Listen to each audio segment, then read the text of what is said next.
Assalamualaikum warahmatullahi wabarakatuh. Hai semuanya, balik lagi di seputar Lais. Di kali ini Mimin akan membahas tentang asal-muasal Desa Petaling Kecamatan Lais. Generasi pendatang permulaan diperkirakan zaman permulaan agama Islam masuk ke Sumatera Selatan atau malahan sebelum itu, telah ada cikal bakal dusun Petaling. Sayangnya sisa-sisa peninggalan masa itu hampir tidak ada sama sekali. Yang tersisa hanyalah di sekitar dusun ini ada beberapa kumpulan kuburan tua dan rumah-rumah lama. Rumah baru itu tinggal beberapa buah saja lagi. Bekas peninggalan yang paling tua adalah yang disebut Buyut Candi berupa makam tua terletak dekat muara Sungai Batanghari Leko. Tepatnya kalau ke arah hilir berada di tikungan Sungai Musi, sebelum masuk ke muara Sungai Batanghari Leko. Menurut cerita inilah batas daerah pedalaman Kerajaan Sriwijaya yang menganut agama Hindu. Penduduk dusun kecil ini adalah para prajurit kerajaan beserta keluarganya. Cara turun-menurun menetap di sini. Sampai pada permulaan agama Islam masuk ke daerah ini mereka semuanya menghilang entah pergi kemana, di antaranya mungkin ada sebagian kecil berbaur dengan pendatang yang menetap di seberang dusun Petaling sekarang, yaitu daerah pinggiran muara Sungai Pengumbak. Daerah ini dikenal dengan nama Buyut Kemang dan di sini yang ada hanyalah makam-makam tua yang kemudian menjadi tempat makam penduduk dusun Petaling sampai sekarang. Makam tua di sini memperlihatkan tanda-tanda bahwa mereka sudah memeluk agama Islam dan makam Buyut Kemang sendiri ada di sini. Sayangnya makam ini tidak terpelihara sebagaimana mestinya karena di makam yang nampak hanyalah hutan semak belukar.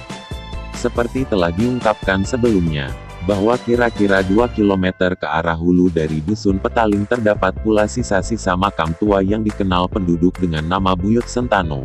Dapat dilihat formasi pemakaman di sini menggambarkan struktur kedudukan mereka masing-masing di kerajaannya. Makam yang terletak paling depan kalau memasuki daerah ini dari tepi sungai ada tempat berlabuh adalah orang yang dikenal dengan nama Tuan Bujang. Beliau adalah pengawal Raja Buyut, sekaligus kepala keamanan negara dan panglima perang di masa itu, dan kabarnya beliau tidak pernah menikah. Sesudah itu ada sekelompok pemakaman lagi tersusun rapi adalah kuburan dari para petugas negara atau pembantu Buyut dalam menjalankan pemerintahan negeri itu untuk mengurus kepentingan rakyat banyak. Setelah kelompok pemakaman ini barulah ada 3 kuburan tua berikutnya, yaitu Buyut Santano, istrinya dan anak perempuannya. Konon kabarnya anak perempuan satu-satunya meninggal sebelum menikah. Selain itu tidak ada lagi bekas-bekas kuburan lainnya, mungkin sudah lenyap nisannya dimakan zaman, atau hilang karena ada tangan-tangan yang jahil.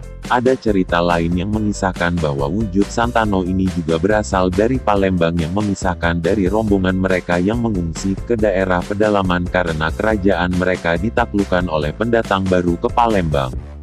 Sedangkan Buyut Kembang berasal dari rombongan sebagian penguasa Kesultanan Palembang yang setelah dikuasai orang Belanda juga mengungsi ke pedalaman. Mereka ada para petinggi kesultanan yang tidak mau takluk kepada para penguasa baru yang bekerja sama dengan Belanda. Ada setelah Sultan Mahmud Badarudin II dibuang ke Makassar, mereka menyingkir ke pedalaman. Sisa-sisa peninggalan mereka berupa kompleks pekuburan masih ada di Rimba Semiluan. Di belakang dusun Paldas, di sana ada kuburan Raden Kelik, yaitu adik Sultan Mahmud Badarudin II dan sebagai Panglima Kesultanan Palembang pada waktu itu. Buyut Kemang sendiri adalah seorang ulama Islam yang memisahkan diri dari rombongan Raden Kelik, kemudian menetap di daerah muara Sungai Pengumbak di seberang dusun Petaling sekarang dan makamnya masih ada di sana. Selain itu tidak banyak lagi diketahui tentang cerita beliau. Di sana juga ada beberapa kuburan tua lainnya yang tidak dikenal. 4 rumpun utama generasi pertama. Para pendatang berikutnya. Terima kasih telah menonton channel kami. Mimin ingatkan jangan lupa subscribe channel dan loncengnya supaya lebih berkembang lagi. Like dan komennya.